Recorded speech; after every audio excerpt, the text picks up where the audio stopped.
And orecchiette are made in Puglia by the women of every town. And here they are.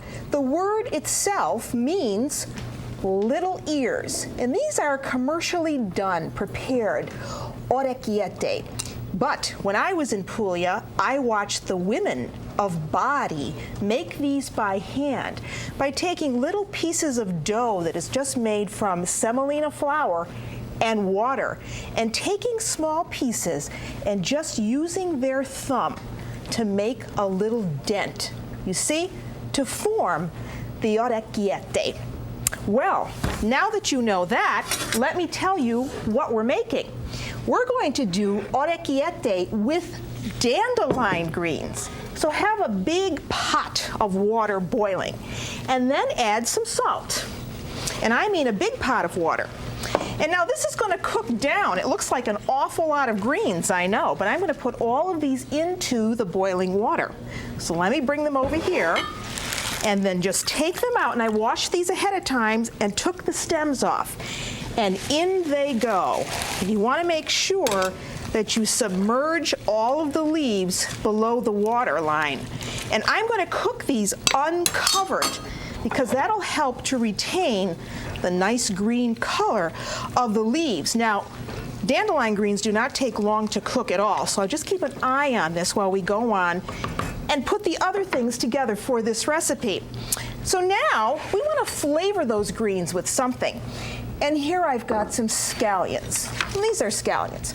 Just simple spring onions that have a very mild flavor. We just cut them up into small pieces. And I want to put them into some olive oil. So in a pot, saute pan, put some of those scallions. So how about we put in some sweet yellow pepper. So that goes in. And we want that to cook down for a few minutes, just until those peppers start to get a little soft. Now let me see how we're doing here on pasta. I want to give this a stir.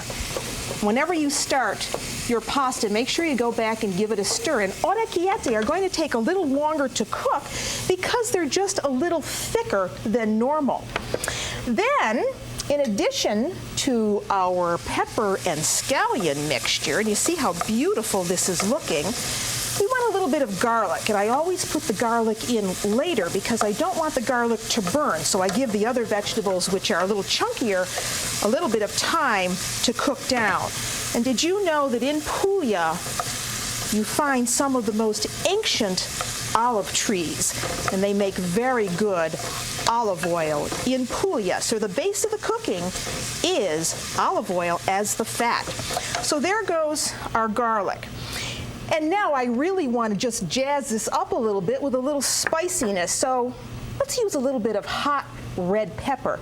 You find that in Pugliese cooking too. And if you didn't want to use dried, well, you could really get brave and use one of these, a jalapeno or a fresh red hot pepper. So I'm going to put a few red pepper flakes in that. And just let this go now for a few minutes. So now let me see where we are here on greens, and I think we can take these out. And let me show you how beautiful those stayed. You see, if you leave the cover off, they'll stay green.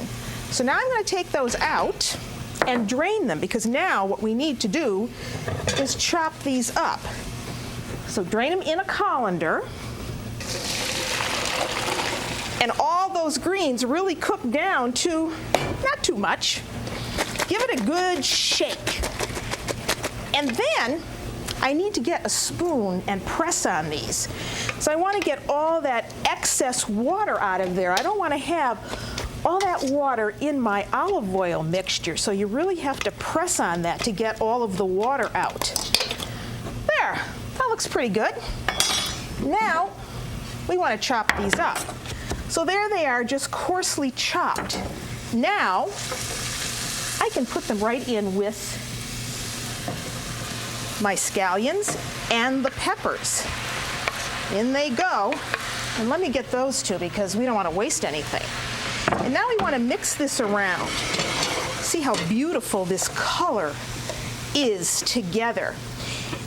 And with this, we're going to have just a topping of cheese, pecorino cheese particularly, which is a sheep's milk cheese, and some breadcrumbs that we've toasted. Let me give this a little bit of salt and a little bit of black pepper. Now, I want to clean up the decks here for a minute, because I think we can go back and look at our pasta now. And let's see what we've got. Okay, I think they're ready to come out. So, get a bowl ready, and here's a little secret. Before you take that pasta out, take a little bit of the water and add it to the sauce. That's going to help the pasta mix nicely with whatever sauce you have. Okay, now, let's take this out. And remember, when you cook pasta like this, you use a pot that has 4 to 6 quarts of water that you've salted. Okay, in they go. Just made it, didn't I? And now, you want to mix that around a little bit. This is called the ripassatura, where you're mixing the sauce with the pasta in the pan before you bring it to the table. Well, let me pour it in here.